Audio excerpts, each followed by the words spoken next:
A suspended sentence for 2 years. What that means is he won't go to prison, but if he reoffends during that time, he will go to jail. So disgraceful. A disgraceful sentence, but shut down that corrupt organisation now. Also avoiding jail, Marieha Hussein, despite throwing vile racist insults at Suella Braverman and Rishi Sunak. In my digest next, I will point out the insane lack of justice in two-tier UK of those two walking free while white working class folk were locked up for Facebook or X posts in the wake of the Southport massacre. Then my superstar panel, Charlie Downs and David Campbell Bannerman, weigh in. Also coming up today, crazy Carol Vorderman cancels Dr. Jordan Peterson on LBC. If we come back to women's aggressions in society, so Dr. Jordan Peterson, there's a YouTube video about women's aggressions. No. You cannot quote Jordan Peterson on my show. I'm sorry. It's just that they're on... Flipping heck. No, I'm not having that, Neil. You sounded quite reasonable, but to quote somebody like him, who I find a total misogynist, and it's just ridiculous because women are very frightened at the moment. But things didn't end well for crazy Carol. I'll reveal how Jordan Peterson himself has responded, and the Heritage Foundation's Nile Gardiner on the despicable leftist reaction to the second Trump assassination attempt. Are you here to give your opinions? A very base level of accusation against President Trump. Are you here to give your opinions or ask your guest questions? Are you a journalist who wants me to answer questions from a position of having worked in the White House? Or are you here to lecture your audience? I'm asking questions, but I'm not giving you a platform to insult others who are not here to defend themselves. Don't invite me on your show. Can you promise me that? More examples of that madness later. Then a royal special edition of the uncancelled after show today as Meghan Markle launches a PR blitz after being derided as a, quote, dictator in high heels by the Hollywood Reporter. You can register to watch on our website right now, www.outspoken.live. It's a safe space, free of censorship. You'll support it just £5 a month. Not only gives you 30 minutes of extra content every single weekday, it also means you'll never have to watch the British Bashing Corporation again. Let's go.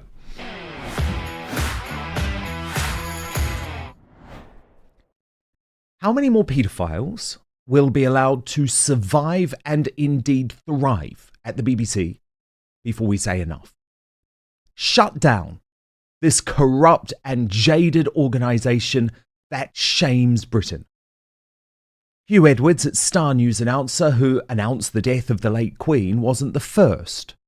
This is how he'll be remembered now. But I remember that the BBC's previous biggest star, Jimmy Savile, the UK's most prolific paedophile ever, was also shielded by the corporation, this time until after his death. There was a paedophile ring operating at the BBC for decades. We know that. And when Jill Dando tried to blow the whistle on it, guess what? She was murdered. And her killer has to this day never been convicted. So while what happened today would be a seismic moment for any other organisation, for the BBC, it was just another day.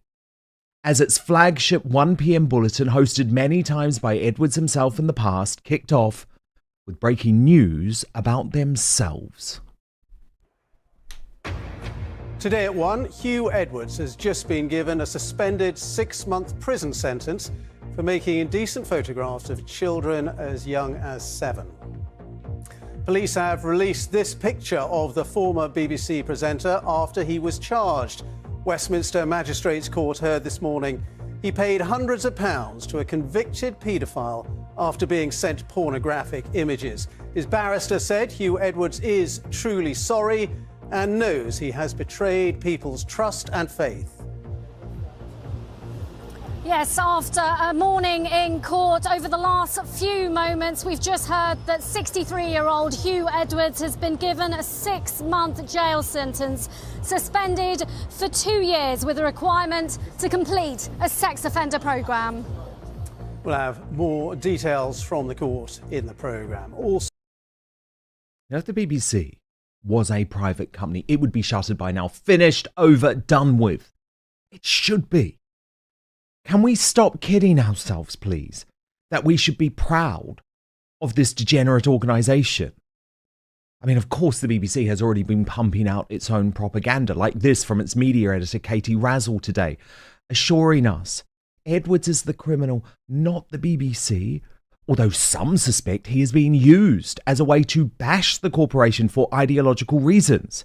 As one serious insider put it to me with a heavy dose of sarcasm, at the end of the day, it's always the BBC's fault. Are you actually serious? Piss off. Save your bullshit today. You are despicable. And in two-tier Britain, of course Huw Edwards was never going to go to prison for possessing images showing the most stomach-churning activities on young children.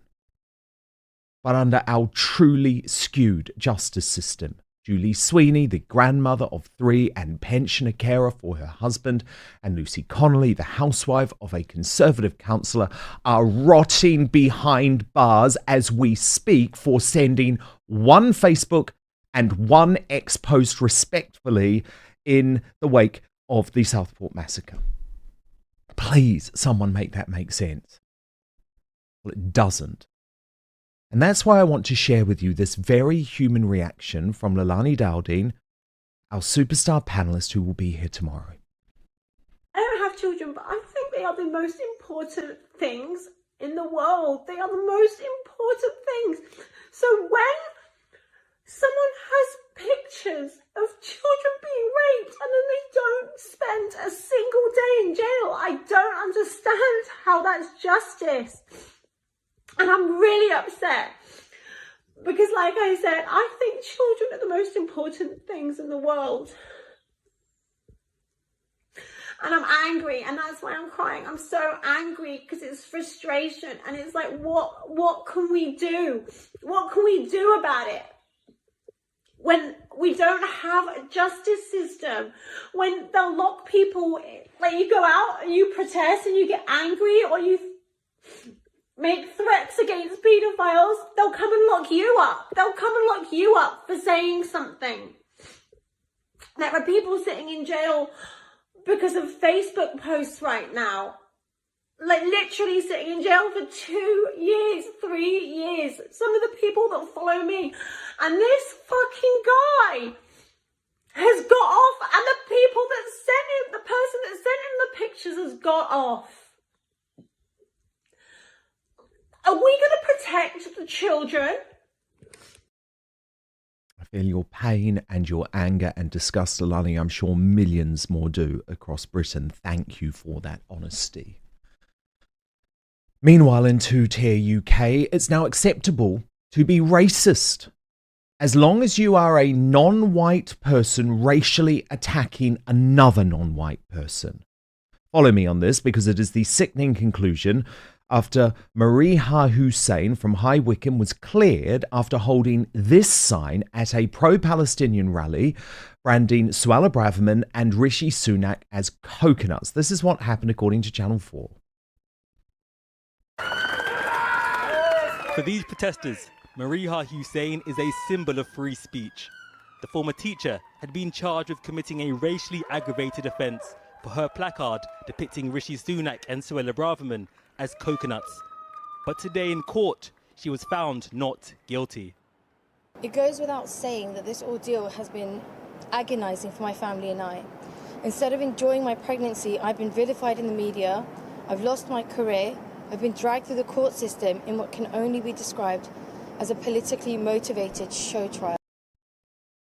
Now, Marieha, I am told, had been inspired by an exchange between me and Narinder Kaur on my former GB News show, which you'll see right now, and you'll also see that I made it completely clear at the time that I was disgusted by what I viewed as out-and-out racism. It's being purely political. Narendra, I just want to put something to you. Is it true? Is it true? Is it true that you said that while you wouldn't use the C word, you would actually use another C word to describe Rishi Sunak? I would have said he's a bit of a coconut. Explain what that means. So that means I get called. It's not racist. If a brown people would call me that sometimes. Explain what it means. So what it means is you are brown on the outside, white on the inside, like a bounty. Yeah, it's like the Bounty chocolate bar. So I often get called that by other Indian people, and I don't mind that. But you're going to call Rishi Sunak that? Oh, Rishi Sunak is a coconut. Okay, well, I'm going to put. I'm going to say to you immediately, Narendra, that is hugely racist because what you are saying is racist.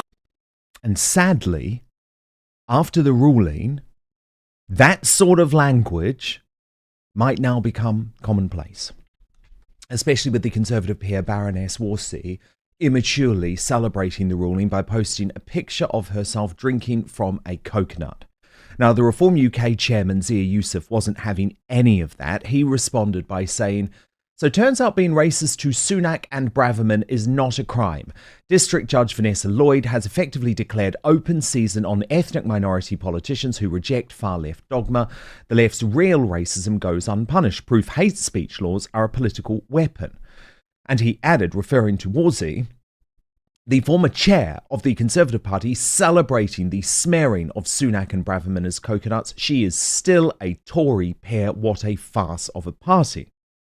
Now, Wolsey responded by saying, "Good to see you have found your voice on the issue of racism. Not sure where you were when your Reform Party volunteers were smearing migrants, Muslims, minorities and calling Sunak an effing P-word." But Zia's response sums up where the UK is now when it comes to two-tier justice. He said, "Everyone at Reform condemns racism. You are on here promoting it. Now we all see what you really stand for. Your entire career howling racist was projection." Now, I take no joy in saying this, but the failure to jail Huw Edwards or find Marieha Hussein guilty of racism shows our society is crumbling. It seems only the white working classes will be punished for going against the narrative. These are dangerous times. Now let me bring in today's superstar panel. And two returning superstars today, I'm delighted to be joined by Charlie Downs. He is the content lead at the Centre for Migration Control and a political strategist. And also, we actually saw him there alongside me trying to deal with Narendra Kaur, so he's a long-time guest of mine back on GB News as well. David Campbell Bannerman, chairman of the Freedom Association, and so much more. So, Charlie Downs, a day of shame for the British Bashing Corporation, but also surely a day of shame for the UK. Charlie, when a man like Huw Edwards escapes jail and the court seems to care much more about his mental health than the fact that his activities encourage the most sickening paedophilia of young children aged between 7 and 9 years old. Meanwhile, you can be locked up for 18 months for posting a tweet.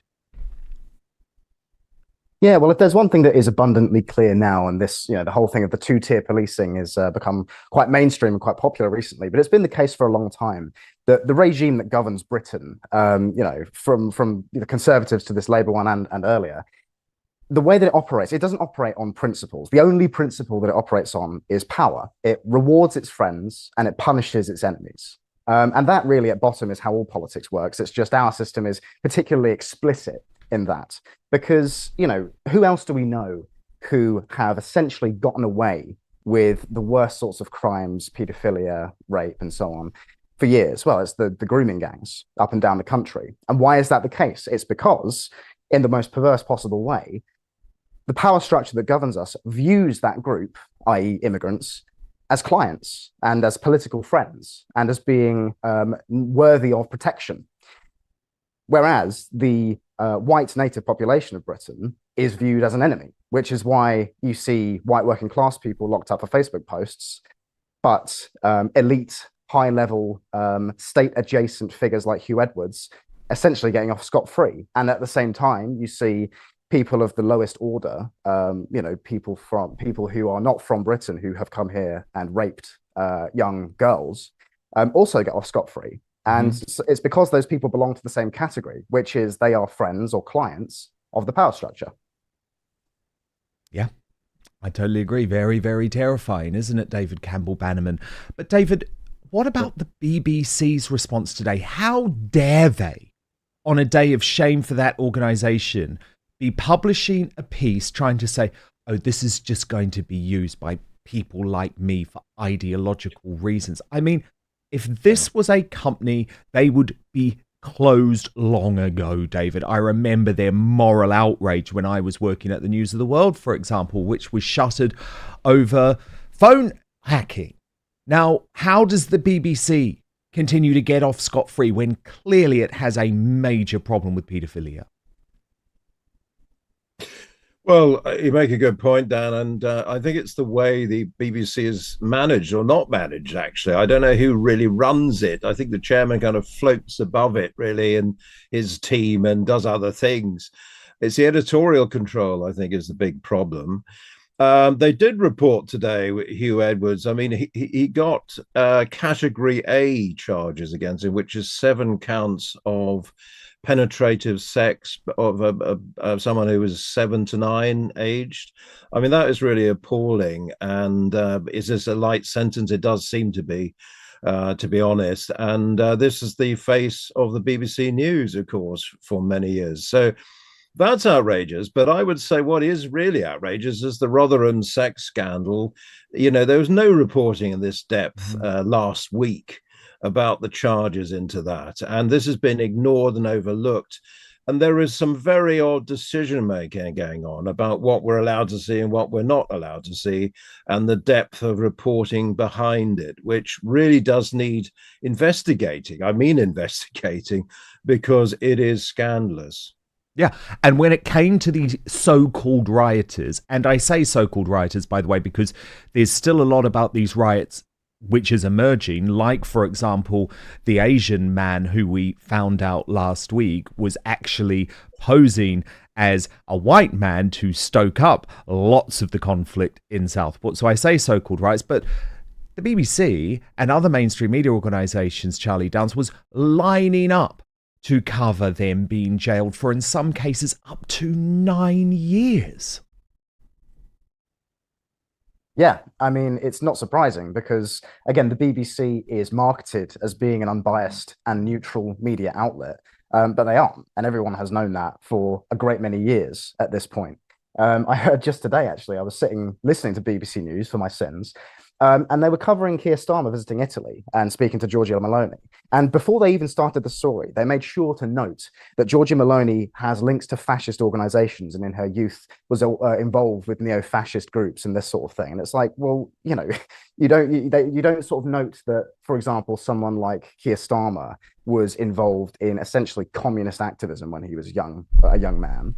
Yeah, exactly. Or was actually advocating for Jeremy Corbyn, an extremist, to be prime minister for years.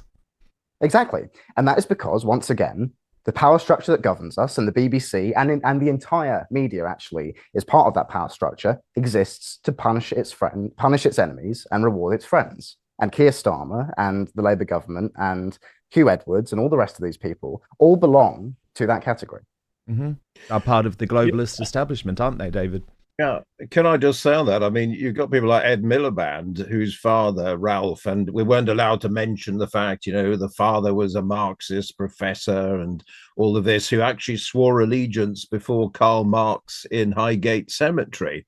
And now this man, Ed Miliband, is running our environmental policy disastrously.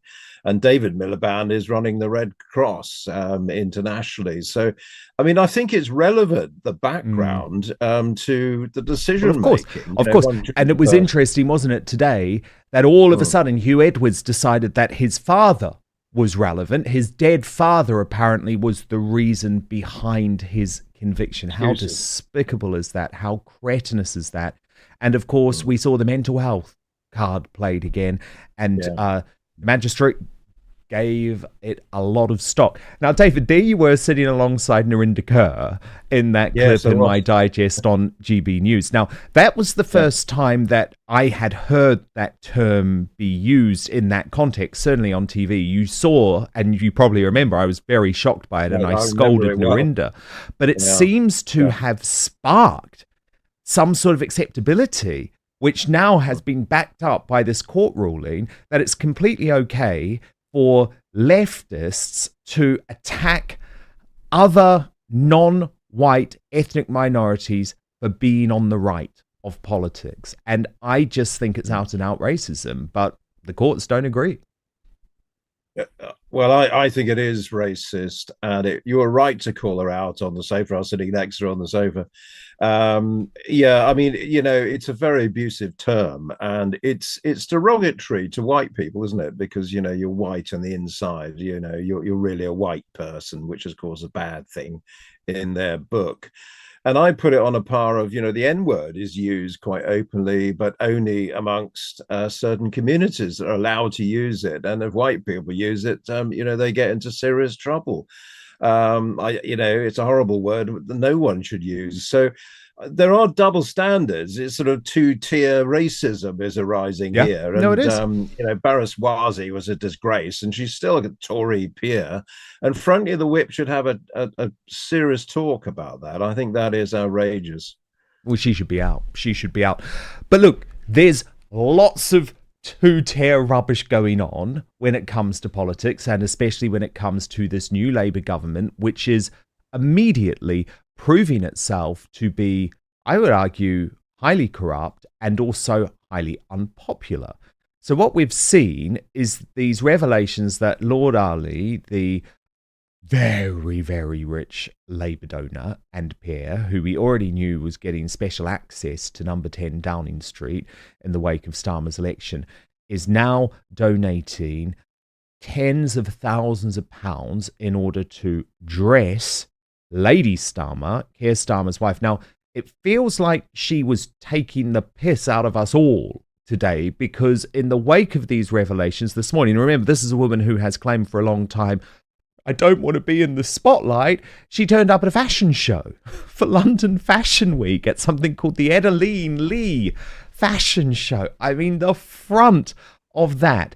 And of course, it comes hot on the heels of David Lammy, Mr. Socialist himself, who in the past was lambasting Boris and Carrie Johnson over wallpaper in number 10 Downing Street. But all of a sudden, he is defending the need for Starmer and his wife to receive funding for their clothes, despite the fact they are incredibly wealthy individuals with a fortune of over £10 million.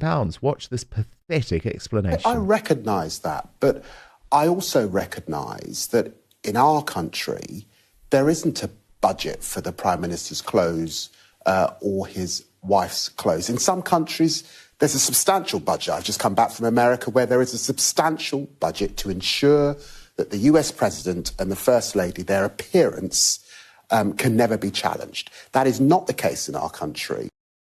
Interesting, though, because let's go and listen to Starmer's own words when he was taking Boris Johnson to task in Parliament in 2021. Keir Starmer. Answer the question. That's what the public scream at their televisions every PMQs. Answer the question. The Prime Minister hasn't answered the question. He knows he hasn't answered the question. He never answers the question. The Prime Minister will be aware that he's required to declare any benefits that relate to his political activities, including loans or credit arrangements, within 28 days. 28 days, Prime Minister, yes. He will also know that any donation must be recorded in the register of ministers' interests, and that under the law, any donation of over £500 to a political party must be registered and declared. So the rules are very clear. The Electoral Commission now think that there are reasonable grounds to suspect that an offence or offences may have occurred. That's incredibly serious. Can the Prime Minister tell the House, does he believe that any rules or laws have been broken in relation to the refurbishment of the Prime Minister's flat? I mean, David Campbell Bannerman, you could not make this up. He is describing his own situation within weeks of entering number 10. The guy is a despicable hypocrite.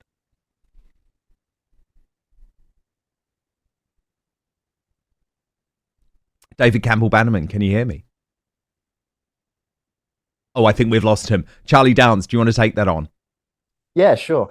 I mean, to be honest, I'm actually kind of sick of those of us who occupy our politics accusing leftists of being hypocrites, because they don't care. They don't have any principles. They don't care about fairness. They don't care about holding their friends to the same standards as their enemies. We care about these things because we care about these sort of old fusty ideas of fairness and of honor and of dignity. But these people don't. They view those things as being relics of the past that aren't worth preserving. Same goes with the accusation of racism, by the way. I mean, I think that, the right in general really needs to move away from saying the left are the real racist, because they don't care. They don't care. Racist is their word, and they use it to describe everything. So when you use it back against them, it's not going to work. It's not effective. So I'm really interested in that, Charlie, because I do agree with you to a certain extent. But is the solution, because I think about this a lot, is the solution just to say, actually, you be as racist as you want, that's absolutely fine, but we believe in free speech, and actually daylight is the best disinfectant, so go right ahead? It's a tricky one because, proper racism is obviously a terrible thing, and it does happen. It happens on both the left and the right. But in terms of political strategy, basically, using the language of your enemies against your enemies is an ineffective tactic. And so I think that we on the right should escape the kind of mind prison of left-wing language, where everything is racist and everything is sexist and everything is that, isn't the other. Even the language of like communities, for example. I've actually heard David use that in this interview. That's the language of the left. You shouldn't use that sort of language. And the talk of values as well, British values, that's an invention of Tony Blair and his government. All of these concepts that have become so deeply embedded in our political language that we need to escape from, because they don't do us any favors. Actually, I think what we should be doing is understanding that the left don't care about hypocrisy. They don't care about being called hypocrites. And so actually what we should go at them at, the kind of level at which we should attack them, is you enable some of the worst crimes conceivable. With Huw Edwards today being a prime example, his behavior, the fact that he is basically above the law, is facilitated by the kind of morality that left-wing politics encourages, where all virtue is understood as being, taking part in social causes and so on, instead of in pursuits of goodness and so on. And it was anyway, really it was really. Sorry, I was going to say, just to get back to this story. It is very disappointing. But Keir Starmer is not a man who has principles, and quite frankly, another thing we have to ask is, what favors was he doing for Lord Ali in exchange for all of this money that's, in my view, essentially being laundered through his wife? That's the real question we have to ask. Indeed. And remember, he wasn't planning to reveal it at all. And he knew full well that if it involved his wife, given the position that he had taken on Carrie Johnson, that it should have been revealed to the public. So who knows what shady stuff is going down. Certainly the relationship between Lord Ali, both Lady Starmer and Keir Starmer, completely stinks. And the mainstream media would be all over it if it were a Tory. Paul Brand, Beth Rigby, Robert Peston, they would be asking about nothing else. But of course, in this case, they are virtually ignoring it. Credit and kudos to the Sunday Times, part of the mainstream media that did break the story, but the mainstream broadcast media has totally ignored it. One thing that is brilliant, though, and you cannot ignore, the unpopularity of this new Labour government. Two examples of that. Firstly, Starmer at the races this weekend.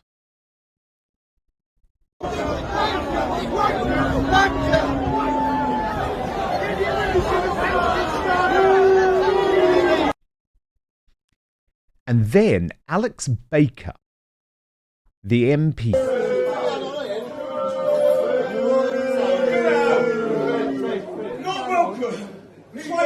Guys, that is enough.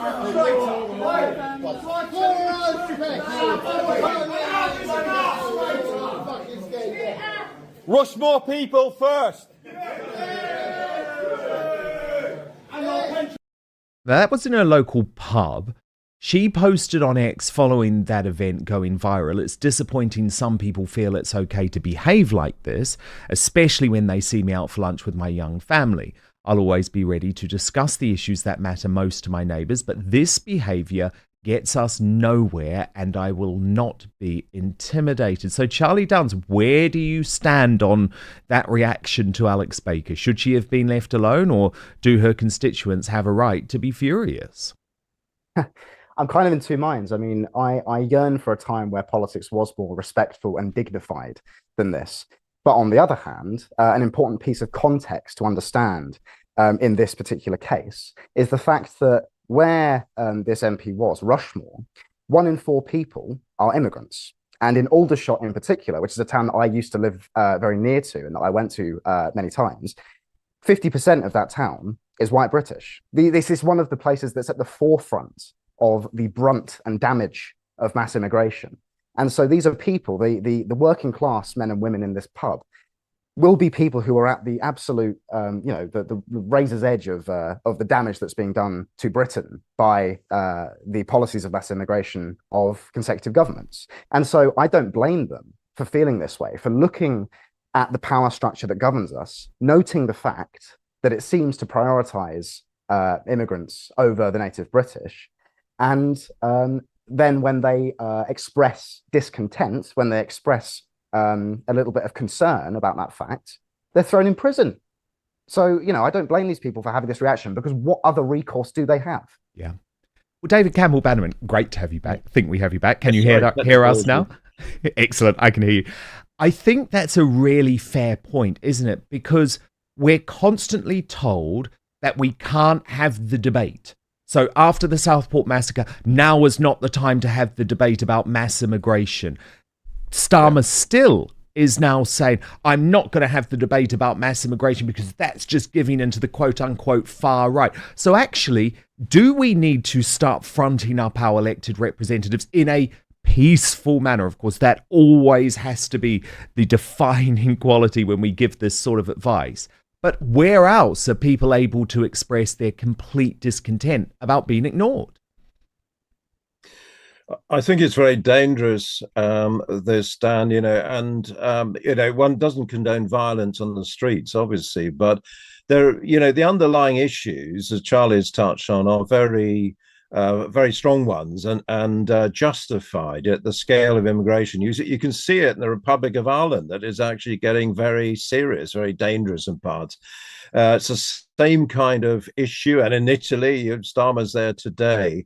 It does need addressing, and it needs to be spoken about, because people are worried about the sheer scale of the numbers coming in and how it's changing their society. An increase of 10 million since Labour came in under Blair. In our population, did we vote for that? Did we really want that? It's never really been discussed. And I think, just lastly, the thing that worries me about Labour is, I accept as a Democrat, they got a majority, but it's a mile wide and an inch deep. And what's really happened is the Conservative vote collapsed, by 20%, and turnout went down to almost half, which is unheard of. And the danger is that there isn't actually a popular movement behind the policies that Labour represent, like dropping Rwanda. That was very popular. 70% of people, even a lot of Labour people, were behind that Rwanda policy. And then today we see Starmer actually talking about sending them to Albania rather than Rwanda. It's the same policy, which is offshore processing. So it is a dangerous situation where the government is well out of touch, actually, in terms of policies. Indeed. Now, breaking right now, the woke, wet and hard left actor Hugh Grant has finally had it with left-wing London, the UK's capital, which I've been saying for years is going down the toilet. So in a tweet, or a post on X, I should say, that he has now deleted after a storm of outrage, he posted, "Who exactly effed London? Dug up, coned, paralysed, miserable. I need someone to hate." Carl Benjamin of Lotus Eaters reposted that and said, Hugh Grant has noticed that London is no longer an English city. And is it a surprise that even the leftists are noticing just how grim it has become to live in UK's capital? I mean, look at these scenes from East London during the weekend.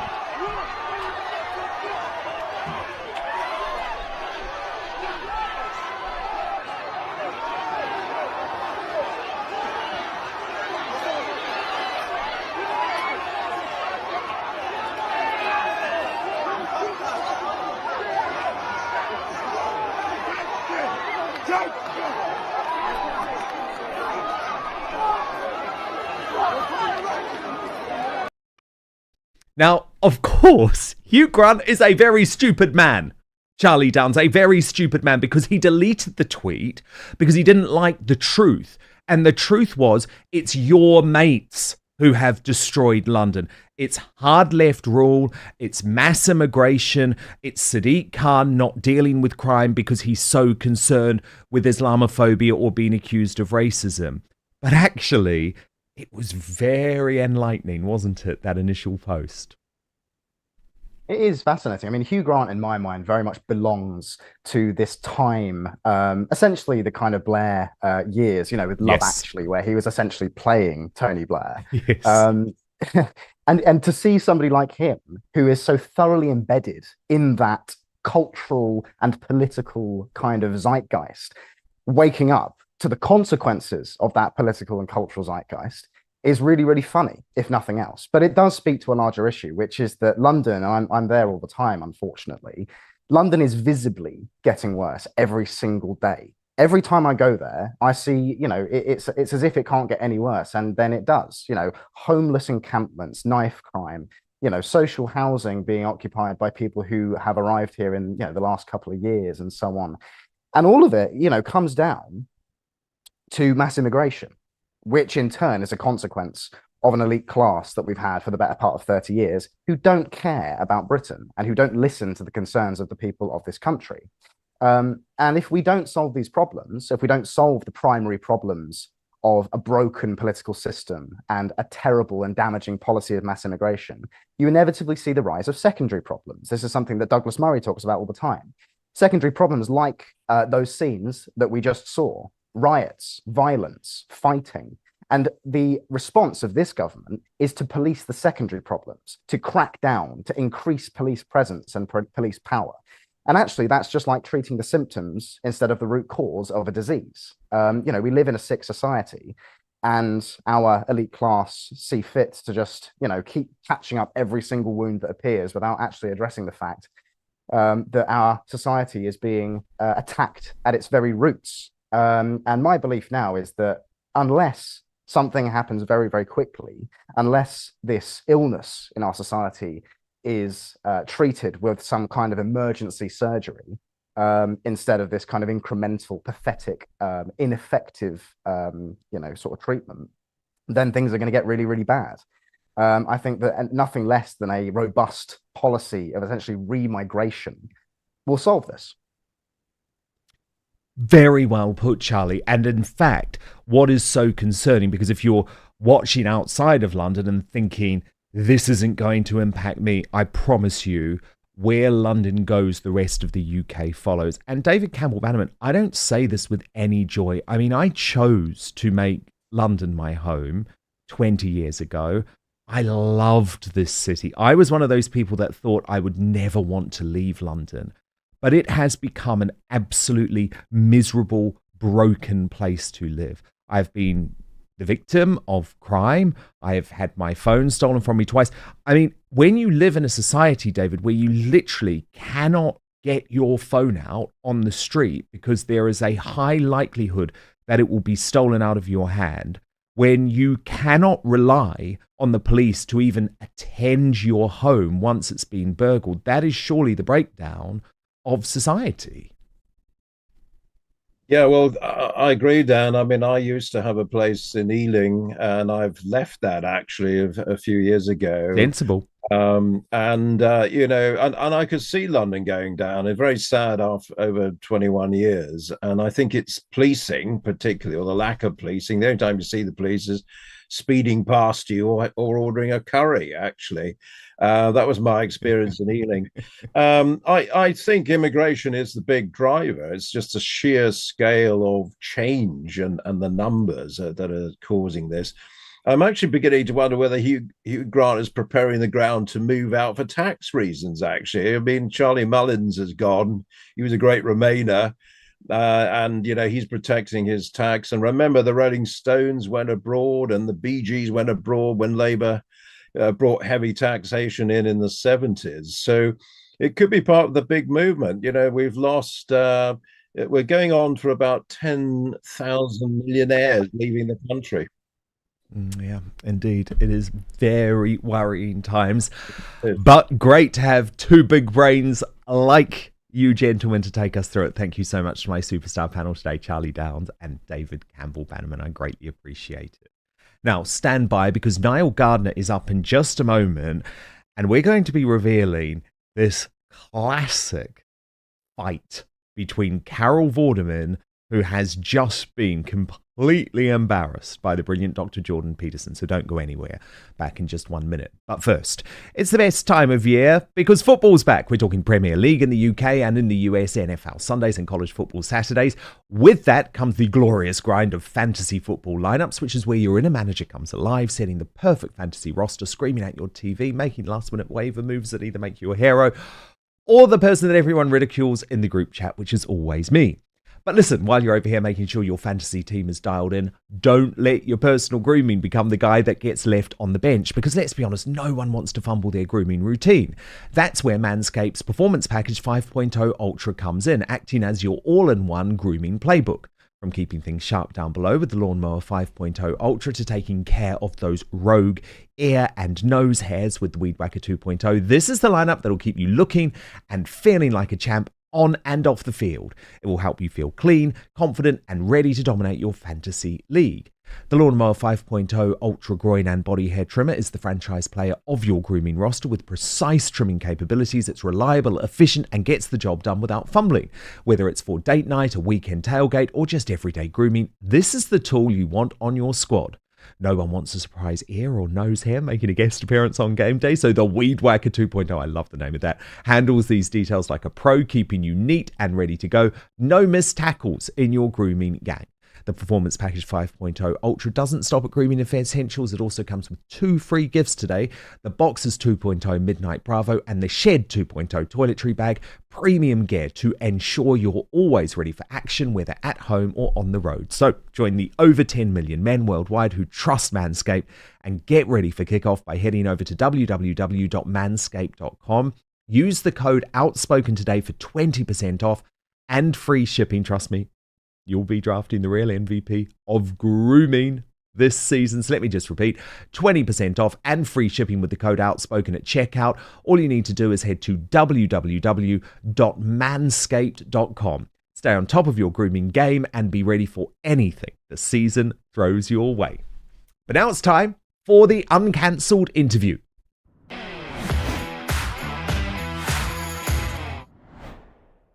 And I'm delighted to be joined stateside by the foreign policy analyst, former aide to Margaret Thatcher and contributor to the Daily Telegraph, Nile Gardiner, on what has been a horrendous 24 hours where Donald Trump was the subject of a second assassination attempt. And yet again, he was let down by the Secret Service. Watch. Golf course is surrounded by shrubbery. So when somebody gets into the shrubbery, they're pretty much out of sight. All right, and at this level that he is at right now, he's not the sitting president. If he was, we would have had this entire golf course surrounded. Well, because he's not, the security is limited to the areas that the Secret Service deems possible. So I would imagine that the next time he comes to the golf course, there'll probably be a little bit more people around the. Now, Ryan Ruth is the man arrested. You won't be surprised to know he's a hard left Bernie Sanders supporter, doing all of this mad work trying to recruit people to go and fight in Ukraine. Watch this. From the U.S., from North Carolina originally, so live in Hawaii now, so flew all the way from Hawaii here. So the question as far as why I'm here, To me, you know, a lot of the other conflicts are gray, but this conflict is definitely black and white. This is about good versus evil. But once again, the big tech companies desperately trying to make sure we don't know about the politics of Ryan Ruth. Look at what happened. Literally live on Facebook. You'll see someone had found Ryan Roth's page and then it was deleted. There we go. You see, you've got it up and then boom, gone. Now, lots of very serious-minded folk had been predicting that there would be a second assassination attempt on Trump. Here is Dan Bongino, top Rumble broadcaster, but also a former Secret Service bloke, at a Heritage Foundation event. Bongino, in your opinion, is the Secret Service in a better spot today with Director Rowe in charge? No, it's worse. And sadly, I'm glad this is all being recorded, because when something else happens, and I hope it doesn't, I pray to my Lord and Savior, Jesus Christ, that I'm wrong. That you play this and go, look, that guy was crazy. You think this is the last incident, you're out of your mind. We have seen these incidents over and over. We saw the Georgia grenade incident with President Bush. They overtook the magnetometers. The Secret Service leadership in charge now with the exact same people. Exact same. Can you imagine a C-suite at a company that makes widgets? We find out that there's a design defect. The widget explodes and kills 10 people, and the CTO gets a promotion to CEO. You understand that's what happened here, correct? These are the same people. Kim Cheadle, the director, wasn't even fired. She was allowed to resign. She'll go get some cushy job somewhere, and her deputy, who is one of the guys behind these stupid waste of time things like agents wearing red ties on the detail. Because this actually happened, by the way. These people will tell you this under oath if you get the right people. He was concerned about the tie color of the agents on the detail because it seemed to imply he supported President Trump. Congressman Biggs wearing a red tie. You're wearing a semi-red tie. It has nothing to do with anything. This is the kind of stuff the Secret Service was actually wasting their time with while withholding CSU counter surveillance assets and counter sniper assets from probably the most threatened man on earth. If you can explain it, good luck, because that's not the agency I worked for. Bongino, and Nile Gardiner from the aforementioned Heritage Foundation joins me now from Washington, D.C. So, Nile, there was Dan Bongino, great to have you, by the way, but there was Dan Bongino predicting a second attempt. We saw it yesterday, and the Secret Service seemingly just accepting that because Trump isn't the sitting president, there cannot be the adequate protection. Well, you can understand, Nile, why folk like me are starting to believe that this is increasingly looking like an inside job. They want Donald Trump dead. Am I crazy? Well, Dan, thanks very much for having me on the show today. And you know, as you point out, I mean, the situation in the United States right now is absolutely extraordinary, and the degree of hate that's out there that has translated itself now into two assassination attempts against President Trump. The degree of hate is just absolutely outrageous, unprecedented, and this should not be in any way normalized. And I'm struck by how, you know, the liberal media in the United States is sort of accepting this as some sort of norm, underplaying what has happened.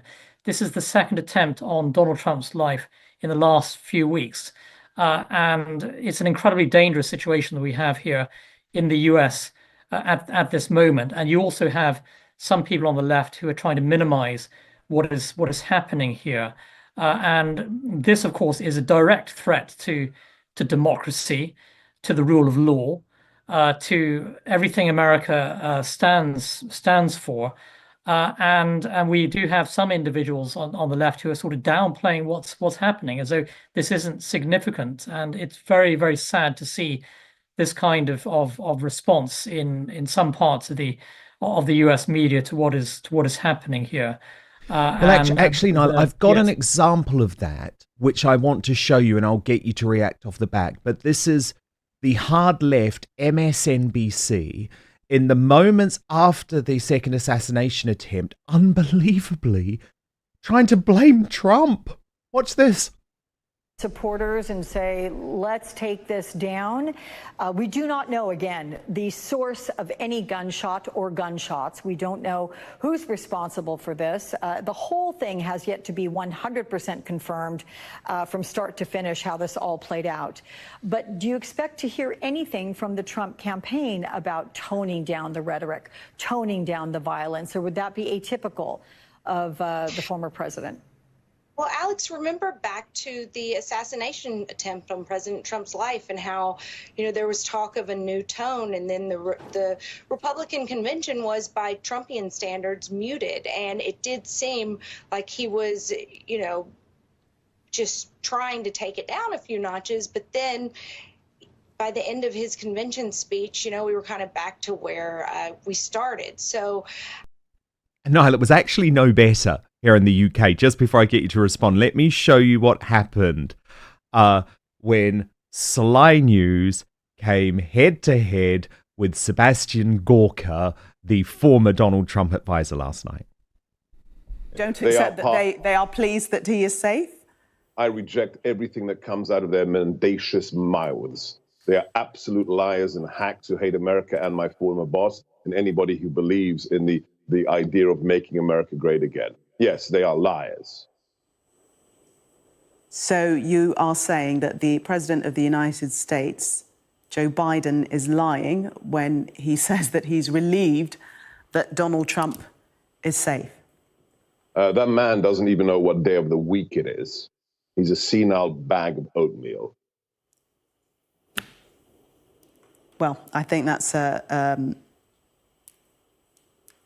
Are you here to give your opinions? A very base level of accusation against President Trump. Are you here to give your opinions, or ask your guest questions? I mean, are you a journalist who wants me to answer questions from a position of having worked in the White House? Are you here to lecture your audience? I'm asking questions, but I'm not giving you a platform to insult others who are not here to defend themselves. Don't invite me on your show. Can you promise me that? Sebastian Gorka, thank you very much for speaking to us. Now, of course, Nile, I should point out, Sly News and MSDNC, as Trump calls it, both owned by Comcast, as Trump calls it. So I guess they're singing from the same hymn sheet, but just an unbelievable response. Yeah, I think, it's striking the lack of empathy that's out there from large chunks of the so-called sort of mainstream media on both sides of the Atlantic.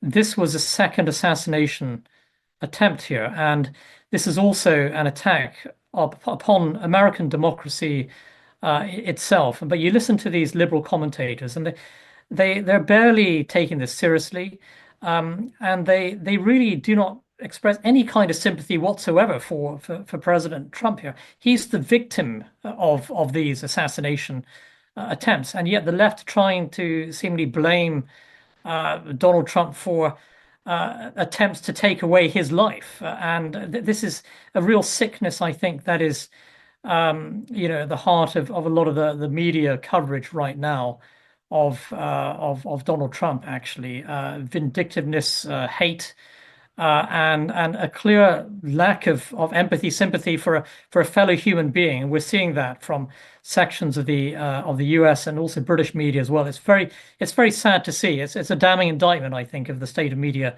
today, Dan. It really is. It really is. Now, breaking right now, Dr. Jordan Peterson has responded to crazy Carol Vorderman's attempt to cancel the great man live on the radio. So let me tell you what happened. Let me set this up and then we'll get reaction from Nile Gardiner. So during Carol's hard left LBC radio show, by the way, these days I call LBC the Labour Broadcasting Company because it is so far to the left. A man calls up, makes some absolutely reasonable points about why there is now a war on men in the UK, and he happens to quote Jordan Peterson. At that point, Vorderman loses her very, very, very, very tiny mind. Watch. I've been through the family court and been denied access to my son from the mother's allegations. And to come back to the point about should rights automatically be denied, I think no, given the current state of the family court system. I think that the family court system is actually anti-men. The whole problem is that there's a contempt of men in society. And we keep hearing, like, at government level that, I would strongly disagree with you on that, Neil, as a woman. Well, if we come back to, like, women's aggressions in society, so Dr. Jordan Peterson, there's a YouTube video about women's aggressions. No. You cannot quote Jordan Peterson on my show. I'm sorry. I mean, it's just that they're on... Flipping heck. No, I'm not having that, Neil. You sounded quite reasonable, but to quote somebody like him, who I find a total misogynist, and it's just ridiculous because women are very frightened at the moment. I've been through the... No. Vorderman, you are completely ridiculous. Dr. Jordan Peterson has just responded in a post on X, writing, "Mean girl hijinks. The fact that I don't care at all for noisy, deluded, self-righteous, casual, cancel culture feminists doesn't make me a misogynist, Ms. Vorderman." Nile Gardiner, whoa. Her brain is so small that literally the mention of the word Jordan Peterson leads to instant cancellation. And that's what we're dealing with in the mainstream media here in the UK, Niall. Yeah, I think this interview clip that you showed, Dan, is a further illustration of just how, intellectually bankrupt a lot of the mainstream media are today. When they cancelled a caller who quotes Jordan Peterson, and they seem to be afraid of competing ideas. There's zero tolerance, of course, displayed for conservative viewpoints. Jordan Peterson, who I've heard speak on a number of occasions, is an extremely smart fellow. He's very well argued, very, very reasonable in his arguments, and a highly intelligent figure. And then you, of course, have Carol Vorderman, who will not even allow the name of Jordan Peterson to be uttered on the radio. And it's truly Orwellian, isn't it? I mean, the left are so afraid of competing ideas and opposing viewpoints that you can't even mention Jordan Peterson's name on this particular LBC show, because the left are afraid to debate ideas, of course, and of course. They have lost the war of ideas, and therefore they try to cancel figures like Jordan Peterson, and this is a classic example of this. And that's a stunning clip that you demonstrated, but it's illustration of just how far the mainstream media have fallen. And Jordan Peterson is a brilliant guy, brilliant fellow, one of the brightest minds of this generation, and his views deserve to be heard. So I'm glad he responded to this outrageous attack on him. Indeed, it's hatred and it's demonization. But the thing is, Niall, Vorderman has made herself look absolutely ridiculous because she claimed that slippery Starmer, two-tier care, whatever you want to call him, in number 10 Downing Street was going to usher in, Niall, some sort of utopia. The corruption was going to end. Watch this from election night. And everybody out there is thinking, no more of this, no more of the lies, of the deceit, of the corruption, of the... Now, of course, Niall, that's exactly what we've had. Everything that we've seen from the first weeks of this Labour government is about cronyism, is about corruption, is about personal wealth.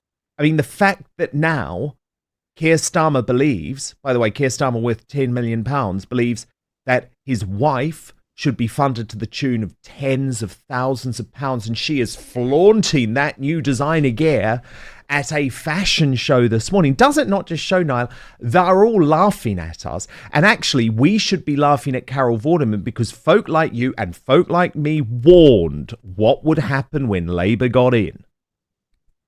Yeah, exactly, Dan. And we warned that Labour would be a complete and utter disaster, and they have been a complete and utter disaster in government. And useful idiots like Carol Vorderman, for example, who have defended the Labour government countlessly, of course, before they were in power, defending Labour as the so-called saviours of the British people. Now they're in power, they have buyer's regret with regard to Labour. And this government is absolutely ghastly, so ghastly that even figures like Carol Vorderman, I think, are increasingly embarrassed by them. And it demonstrates, just how completely morally bankrupt this Labour government is, when even figures like Carol Vorderman are embarrassed, with regard to their actions, actually. So a real case of buyer's regret. And this Labour government, as you pointed out, Dan, really corrupt, far left wing. They've been putting people in jail for their Twitter posts. Really woke totalitarianism, I think, is what Labour represents in every respect, with a lot of corruption as well, hatred of Israel, tolerance of Islamist extremism, you name it. I mean, this government does it, right? And I do think this is the most revolting government in British history. It's hard to see how they survive, frankly, for five years. Hopefully, the British people are gonna turf them out of the next election. But they have been catastrophically bad in every single respect. This is what happens when you put the far left in power. They destroy the country. Yes. And of course, Niall, I think it is worth pointing out that it was all of these far left mates of Vorderman, so Emily Maitlis, John Sopel, Narinder Kaur, who were all defending Huw Edwards. Do you remember that? And today, Huw Edwards avoids jail, unfortunately, in a really shocking case of two-chair justice. But I think we just have to remember that it was the left who was defending this guy. Yeah, absolutely shocking, actually. And a shocking legal decision that was given. This man should be serving many years in jail, and it's outrageous. All the people who were defending him, because of course he represented the BBC establishment, and so you had, the left-wing establishment rallying around him, and it's absolutely outrageous how the establishment initially defended and supported this individual after his, in the wake of absolutely horrific crimes here, and it does demonstrate as well that the double standard of the British legal system at this time, when you have people being thrown into jail for their tweets expressing opinions. This is the reality of Britain today under Keir Starmer's Orwellian two-tier government. Actually, it's an absolute disgrace. Yep. Totally correct. Niall Gunner, look, do stand by. Don't go anywhere, because like me, Niall is a big fan of the British royal family. He is a commentator on all things monarchy, and it has been a big weekend in the British royal family, but also with the exiled royal ones, because Meghan Markle and Prince Harry are doing their best damage control after an absolutely damning piece of US journalism, which has revealed that Meghan Markle is described as a dictator in high heels by her staff in Montecito. So we're going to have the latest on that. But it's in my uncancelled after show, because it's very important to me that we have a safe space that is not patrolled by big tech, where censorship and control runs deep. So that's why I've launched www.outspoken.live. It is our membership section where you get half an hour of extra content every day after the main show. So this is what happens. We come off YouTube and Rumble at this stage. We move to our own platform. We'll continue the conversation with Niall in the uncancelled after show. All you have to do is register at www.outspoken.live. We're back tomorrow at 5 p.m. UK time, midday Eastern, 9 a.m. Pacific. Make sure you hit subscribe right now on YouTube and Rumble. And most importantly, I promise to keep fighting for you. See you on the after show in just one moment.